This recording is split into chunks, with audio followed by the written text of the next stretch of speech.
काल ते कोण दोन लोक अनिल मिश्रा आणि चंपतराय हे दोघांची जेव्हा काल राजीनामे घेतले गेले, पहिली गोष्ट म्हणजे त्यांची राजीनामे घेतले गेले म्हणजे एक तिथे एस्टॅब्लिश झालेलं आहे की त्या सगळ्या ह्याच्यात अनियमितता झालेली आहे, घोटाळा झालेला आहे. नाहीतर काय उगाच असंच दुसरं कोणतरी बसवायचंय म्हणून आम्ही राजीनामे घेतो असं नाही झालेलं आहे. देशातले हिंदूंनी, करोडो हिंदूंनी जेव्हा प्रश्न विचारले तर चंपतराय आणि अनिल मिश्रांना राजीनामा द्यावा लागला. पण त्यांच्या बदली कोण आणले? दुसरे जे एक आहेत, दुसरे घोटाळ्यात पकडले गेले होते त्यांना आणलेलं आहे.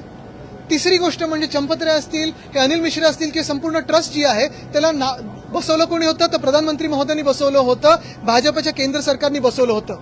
आज देशातला लाखो करोडो हिंदू जेव्हा जागृत झालेला आहे आणि विचारत आहे की ज्या राम मंदिरासाठी तुम्ही आम्हाला आंदोलनं करायला लावली, तुम्ही मोर्चे काढायला लावले, तुम्ही रथयात्रा काढली, तुम्ही निवडणुका जिंकल्यात, आमच्याकडून मतं घेतलीत, आम्हाला फसवलात भाजप म्हणून, त्याच राम मंदिरात तुम्ही घोटाळा करता निर्लज्जपणे, तेव्हा तुम्ही उत्तर द्यायला कुठेही पुढे नाही येत.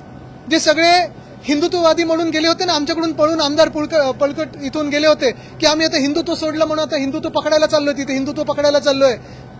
आता त्या आमदारांना मी 40 गद्दारांना विचारत आहे, त्या सगळ्या खासदारांना विचारत आहे, आमच्यातून जे आता 6 खासदार गेलेत त्यांना विचारत आहे की आहे का तुमच्यामध्ये हिंमत या येत्या सदनाच्या सत्रामध्ये विचारायला की आमच्या हिंदुत्वासाठी जे आम्ही सोडून आलो, इथे सगळं गद्दारी करून आलो, उद्धव ठाकरेंच्या पाठीत खंजीर खूप असला, त्याच आता गद्दारांना मी विचारत आहे. विचारा भाजपला प्रश्न राम मंदिरावरनं, विचारा प्रश्न उज्जैनचे जे घोटाळे झालेत त्याच्यावरनं. उज्जैनच्या घोटाळ्यामध्ये मुख्यमंत्री स्वतःचा आलेले तरी हिंमत नाही यांच्यामध्ये प्रश्न विचारायची. मिंदे कुठे गप्प बसलेत जे आम्हाला शिकवत असतात? बाळासाहेबांचं हिंदुत्व विसरलेलं आहे तुमच्यामध्ये हिंमत विचारण्यासाठी हे प्रश्न? आम्ही जे डोनेशन दिलं होतं तिथे अयोध्येला तुमच्या समोर सगळ्यांसमोर दिलं होतं. आता हेच ट्रस्टी बाकीच्या पण लोकांना विचारणार आहेत, तुम्ही दिले कुठे होते पैसे?